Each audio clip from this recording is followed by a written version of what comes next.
there is an hour that keeps finding you. Long past midnight in the deep of the dark, your eyes open on their own, and you lie there awake, listening to a house that has nothing to say. No sound pulled you from sleep, no dream you can recall. Only the same hour, returning night after night, as if some patient part of you were keeping an appointment you never made. You have likely been told this is a fault to be corrected. But the waking may be older than that. It may be tracking something you cannot see.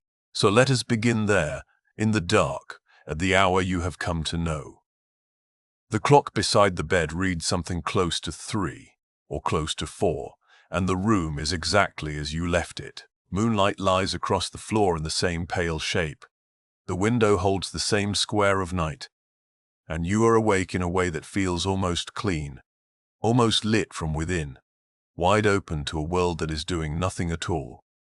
There is no danger in the house. Nothing on the surface of things explains it, and yet here you are, returned to the same shore, as though the tide inside you kept a schedule of its own. If it comforts you at all, you are far from alone in this. More than a third of people wake during the night at least 3 times a week, sitting up in dim bedrooms across every time zone, staring at ceilings they cannot see. Somewhere in the same hour as you, an old man is listening to a clock tick in a hallway. A woman is watching the red numbers change on a bedside table. A younger person, sleepless for reasons of their own, lies still so as not to wake the one beside them. Across the sleeping world, a quiet company of the wakeful gathers without ever meeting, each of them alone, each of them wondering the same soft question into the dark. Why now? Why this hour? And why you? And it is a peculiar kind of waking, is it not? Not the groggy, reluctant surfacing of a morning alarm, when the body begs for a little more. This is something else, clearer and stranger. A wakefulness that arrives already whole, as though a switch had been thrown in a house when no one was standing anywhere near the wall. You did not drift up slowly. You were returned, all at once, to the surface of yourself, blinking at a ceiling you cannot see, more awake than the hour has any right to make you. For a long time, the easy answer was that something had gone wrong. A restless mind, a heavy meal, a worry that would not lie down. Sometimes that is true, and we will come to it gently before the end. But the strange precision of the thing, the way the hour repeats itself so faithfully, points somewhere the surface explanations cannot reach. A worry does not keep time. A heavy meal does not return you to your pillow at the same minute for a week. Something steadier is at work beneath all of it, something that has been keeping its own count since long before you learned to read a clock. To understand it, you have to let go of an idea you may have carried all your life without once questioning it. The idea that sleep is a single, solid block, a door that closes at night and opens in the morning, with nothing but darkness in between. That is how it feels, and feeling is a poor witness here, because sleep is not one endless fall into nothing. It moves.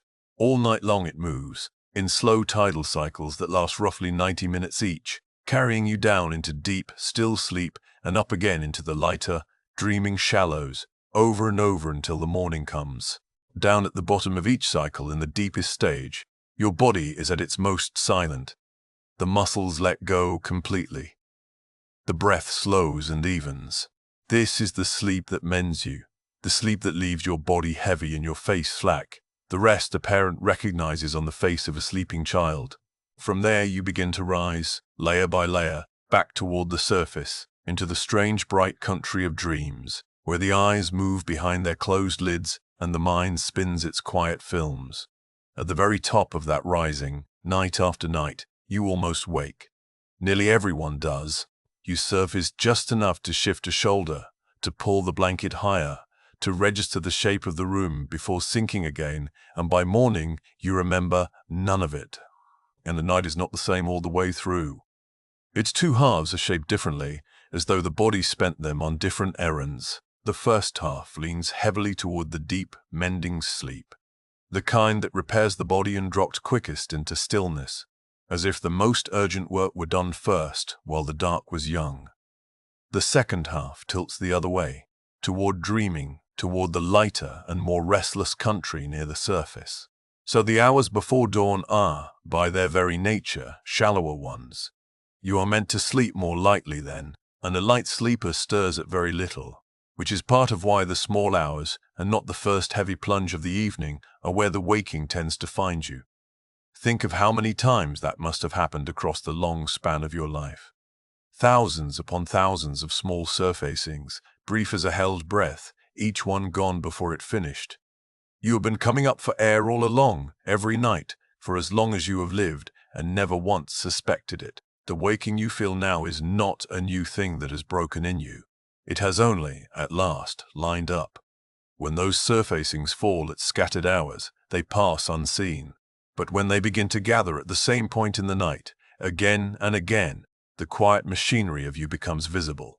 The way a familiar tune turns strange the moment someone hums it back to you.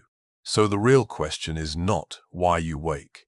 You have always woken. The question is what decides the hour, what holds the timing so steady that you could almost set a watch by it. And the answer is the something you cannot see. The thing this hour has been tracking all along, deep in the base of your brain, in a region called the hypothalamus, there sits a cluster of cells no larger than a grain of rice. Chronobiologists have given it a long and formal name, the suprachiasmatic nucleus. But you might think of it, more plainly, as your inner sun, a clock built of living tissue keeping a day of its own. This clock does not read the numbers on your wall. It reads light. For as long as there have been eyes to see, this little cluster has been listening to the difference between day and dark, tuning itself each morning to the rising of the sun. Left entirely to itself, in constant darkness, it still keeps time, running a day that is close to 24 hours, but not exactly, which is why it leans on the dawn each day to set itself right. And from that quiet listening it governs the rhythm of nearly everything within you.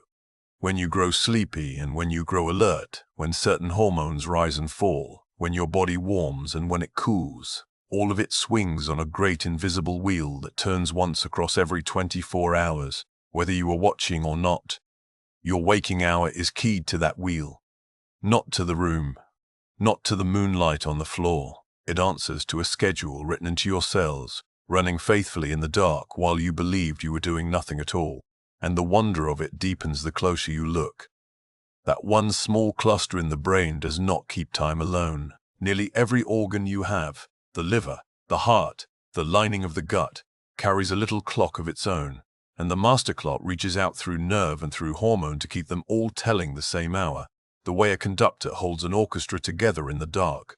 When you cross too many time zones too quickly, that is the sound of the orchestra falling out of step, the body still playing yesterday's hour, while the new sky insists on today. So when you wake at the same time across so many nights, you are not hearing a single alarm somewhere in your head. You are hearing an entire body that has agreed, cell by patient cell, on what time it is. This gift of anticipation runs all through the day, not only at its edges. Before you rise, the clock has already begun to warm the body and ready it for motion.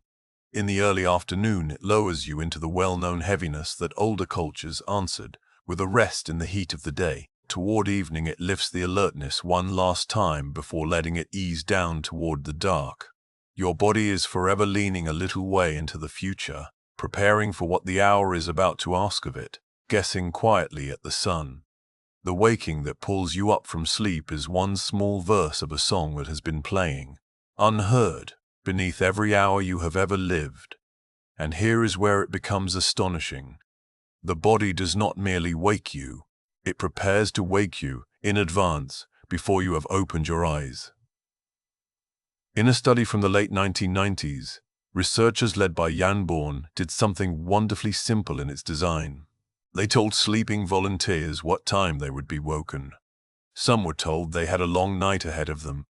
Others were told to expect an early call, and in the hour before that early waking, before any alarm sounded, before any hand touched them, a signaling hormone from the brain began to rise inside the ones who expected to wake soon. It climbed in anticipation. Their sleeping bodies were counting down toward a morning. Their sleeping minds had merely been promised. Stay a moment with what that means. Somewhere below all awareness, in the dark, a part of you keeps the appointment. It knows the hour is coming, and it begins, gently, to make ready, drawing the body up out of the depths toward the surface of the day. Then, in the 30 to 45 minutes after you truly wake, a second rise follows, sharper and larger than the first. Researchers in the late 1990s gave it a name, the cortisol awakening response. Cortisol, the hormone of readiness and of morning, surges through you in those first waking minutes, turning the body toward the coming light, lifting the blood sugar, sharpening the mind.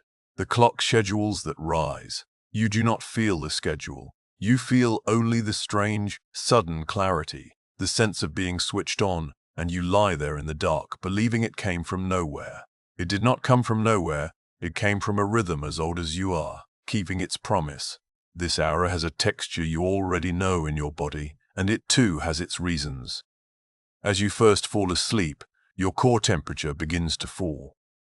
The body sheds its heat outward through the skin of the hands and the feet, and you cool from within, sinking through the dark toward a low point that arrives in the small hours of the morning, in the coldest and stillest part of the night.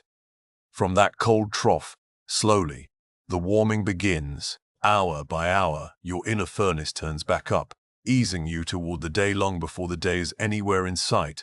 Cortisol, meanwhile, sits at its very lowest during the deep, mending sleep of early night and climbs steadily across the later hours. Melatonin, the hormone of darkness, rises high through the darkest part of the night and afterward begins its long decline toward the dawn. By roughly 4 to 6 in the morning, all of these tides have turned. The temperature is climbing, the cortisol rising. The dreaming stage of sleep, which grows longer and richer as the night wears on, now fills whole cycles, and dream sleep is a thinner, lighter kind of rest, more easily broken by a shifting shoulder or a passing thought. This is the deep night country where waking becomes most likely, and it is why the hour carries that particular flavor you may have felt so many times. Wired and tired at once, alert in the mind and heavy in, not the sharpness of noon and not the exhaustion of collapse, but a third thing, a lucid hush. The body warming toward a day the world has not yet begun. None of this is a flaw in you. Read as machinery, it is the very opposite of failure. It is a system working exactly as it was built to work, a clock keeping faithful time in a world that has quietly changed the rules on it. And to understand why the clock now seems to wake you at the wrong hour, you have to travel back, past the alarm and the light switch, into a night that human beings kept for thousands of years before letting it slip from memory. For most of recorded history, waking in the dead of night was not a problem. It was only what the night was. The historian Roger Ekirch spent years reading the private words of the past, the diaries and the letters, the court depositions and the prayer books, the medical guides and the ballads and the pages of old novels, and he found the same thing hidden inside them again and again, so common that almost no one thought to explain it. People did not sleep in one long block. Instead, they slept in two. The first stretch they called first sleep. They lay down not long after dark, when there was little a candle could buy them and less that the cold would allow, and sank into several hours of rest. Somewhere in the middle of the night, they woke.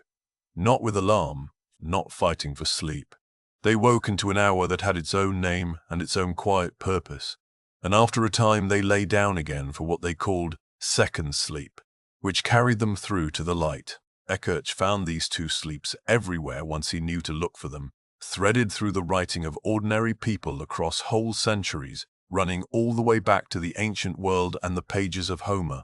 It was not a local custom or a passing fashion. It was the shape of the human night. You can measure how deeply this belonged to people by the plain fact that they had ready words for it. The two sleeps carried everyday names, and not in one language alone. The same division surfaces in the old tongues of Europe, in phrases they reached for without a second thought, as you and I still speak of morning and evening. A thing earns a name only when it is common enough to talk about, and these names were everywhere, worn smooth with use, handed down without anyone pausing to marvel at them, because to the people who used them there was nothing to marvel at.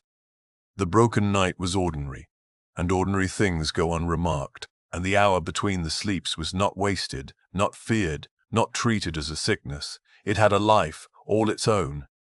People rose in the dark to feed the fire and warm their hands at it. Some spoke softly to the person beside them of things too tender for the daylight to hold. A few knelt and prayed. Others lay still and let their minds wander back across the day behind them and forward into the day ahead, thinking in the unhurried way that only the small hours seemed to allow. A parent might rise to look in on a child, then return to the warm dark. It was a private country, this hour, a fold in the night that belonged to no one but the person awake inside it. The writers of the time had a word for it. They called it the watch. The people of that world knew this hour so well that they made room for it in their sacred books. In prayer manuals from the late 1400s, there were prayers written for exactly this time, for the wakeful stretch between the first sleep and the second. Consider the gentleness of that, an entire culture that expected you to wake in the small hours, that did not tell you to fix it or to flee it, but instead placed words in your mouth to say into the dark, as though the waking were not an accident, but an appointment with something larger than yourself. The hour was so ordinary, so woven into the common fabric of nightly life, that even the holiest texts took it for granted and gave it a liturgy of its own. For a long time this history sat in the old books like a rumor, beautiful but unproven. Perhaps people had written of two sleeps the way they wrote of many things, out of habit or convention rather than lived experience. Then, in 1992, a psychiatrist named Thomas Ware decided to test it, not on the page but in the body. He gathered a group of ordinary modern people, the kind who slept the way you and I were taught to sleep, in one unbroken run, and he gave them back the long nights their ancestors had known. 14 hours of darkness every night, for weeks on end. No screens, no lamps burning past bedtime. Only the honest dark that the human body had evolved inside of. At first they slept in one long block, the way they always had, catching up on the tiredness the modern world had built into them. But as the weeks went by, something quietly returned. Within about 4 weeks, their sleep broke gently in two. They would sleep for roughly 4 hours, wake, lie in a calm and open stillness for an hour or two, then fall into a second sleep of about 4 hours more. It was the old pattern, rising up out of them unasked, unrehearsed, exactly as the diaries had described it centuries before. And in that wakeful middle hour, their bodies showed high levels of a hormone linked to calm and quiet contentment, higher than at any other point across the day. Ware described the state as a kind of peaceful wakefulness, something close to meditation, a restfulness we no longer seem to have a name for. Their ancestors had not been suffering through the watch. They had been resting inside it. So where did the two sleeps go? The answer is written in the glow that now surrounds us all, when artificial light spread across the world. First the gas lamp, later the electric bulb. The night grew shorter at both of its ends. Evenings pushed later and later. Mornings came to be governed by the factory whistle and the railway clock rather than by the sun. The long dark that once cradled two separate sleeps was squeezed into a narrow band, and the human night was pressed into a single hard block to be gotten through efficiently and completely so that the machinery of work could begin on time. Consolidated sleep became the mark of a healthy, disciplined life, and the old midnight waking came to look like a disorder. By around the 1920s, segmented sleep had largely vanished from memory, so thoroughly forgotten that when it surfaces in you now, in the dark, it can feel like an illness rather than an inheritance, which leads to a quiet and unexpected possibility. The waking you have been treating as a malfunction, the thing you have perhaps lain awake resenting, may not be your body breaking down at all. It may be your body remembering an older rhythm pressed down for a century by light and by the tyranny of the morning alarm, rising back toward the surface in the stillness when the pressure eases, not a symptom to be cured before dawn. An inheritance, faint and persistent, arriving in the only hour it is left to speak. You are not failing at the new sleep. You are for a little while succeeding at the old one, and the particular hour is yours alone, a figure that would mean nothing to anyone else. It is set by the very life you live, by the time you tend to lie down, by the light your eyes have taken in across the day, by the slow habits of years, Someone in another house, keeping other hours, would surface at a wholly different point in the dark. So the hour you meet again and again is no stranger's, handed to you from outside. It carries the sum of your own days, worked out in the quiet and given back to you, a rhythm with your name on it, and no one else's. None of this promises that your waking means one particular thing, and it is only honest to admit that. The hour does not carry a message from the stars. It holds no code tied to a certain organ or a certain fate, however many voices in the dark would like to sell you that certainty. The truth is quieter, and in its way far more intimate. What the hour tracks is not the cosmos. What it tracks is you. Here is what the daylight does. All through the busy hours, the day is loud with the telephone and the doorbell, the list of things undone, the faces that need something from you, the small constant labor of being a person among other people. Faced with all that noise, the mind learns to set certain things aside. The unfinished conversation, a decision you keep putting off, the grief you have been holding at arm's length, because there is no room to hold it any closer.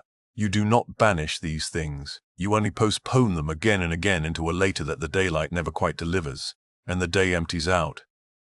The house falls silent, the telephone goes dark, and the list can do nothing to you at 3 in the morning. Into that sudden, spacious quiet, the things you deferred come drifting up, not because the hour is cursed, but because the hour is at last free. The mind, given room after so long without it, reaches for what it could not reach in the crowd. This is why the waking so often arrives with a particular thought already waiting for you.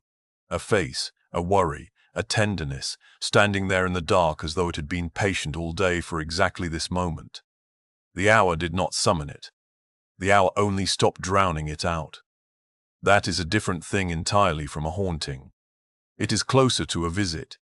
The quiet is not tracking your doom. What it tracks is the weight you carry, the love and the loss and the unresolved music of a life, surfacing in the one stretch of the night when nothing else is loud enough to keep it under. And there is a strange mercy in that, once you stop reading it as an alarm. The hour is not an enemy sneaking up on you. Think of it instead as the one part of the day patient enough to let you feel what is true.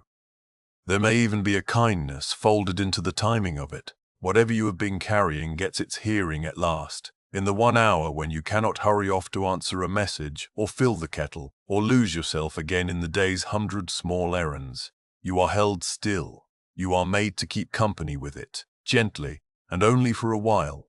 Grief, especially, seems to favor this hour, because grief asks for room and the daylight so rarely grants it any. To wake and find sorrow sitting quietly at the foot of the bed is not a sign that something is wrong with you.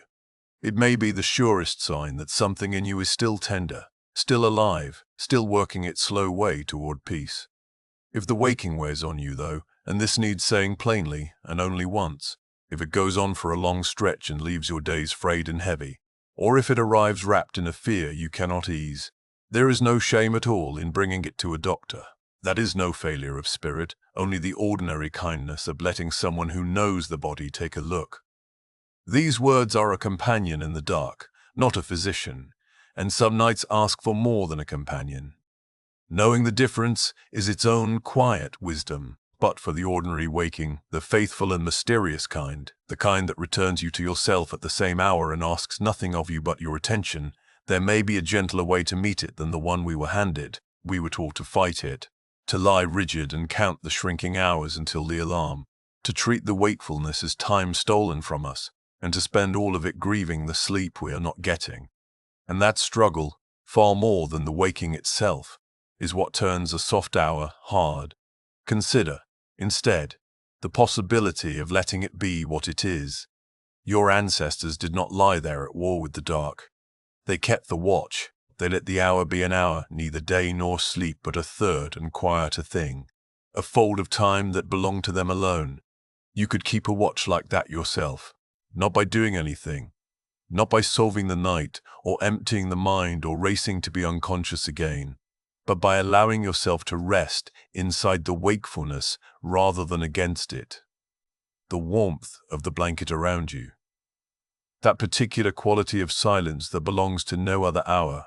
the slow, reliable sound of your own breathing. The same instrument that carried you through every one of those forgotten surfacings across all the years of your life. There is a depth available in this hour that you will find at no other time. The world has gone still enough for you to hear yourself think, truly think, without the noise of the day pressing it down. That is rare, that is nearly gone from modern life, this pocket of undefended quiet, and it keeps returning to you unasked, night after night, offered like something you had forgotten you owned. You do not have to make anything of it. There is no need to use it, or to mend it, or to turn it into rest by force.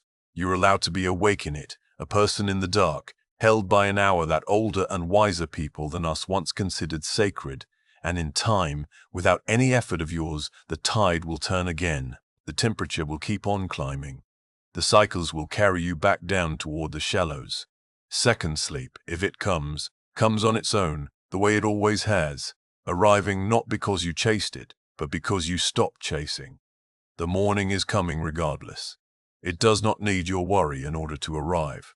It will find you whether you spend these hours fighting or resting, and so you may as well let them be soft.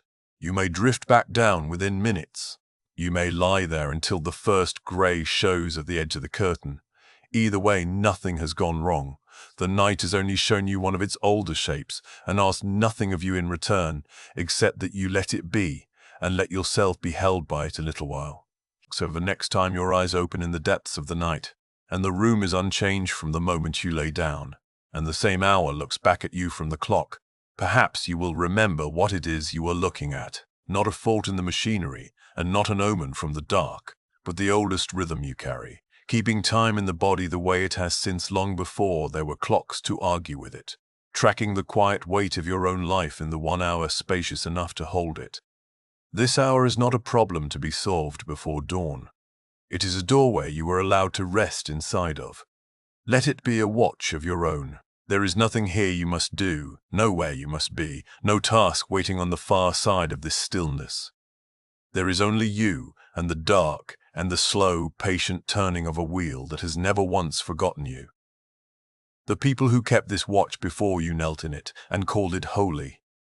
You need not call it anything at all. It is enough to let it be the quiet it already is, and to let the quiet do with you what quiet has always done, which is to soften the edges of a long day and set a tired life gently back down. Lie back into it. The hour will keep you. And when it is ready, and not one moment before, it will let you go.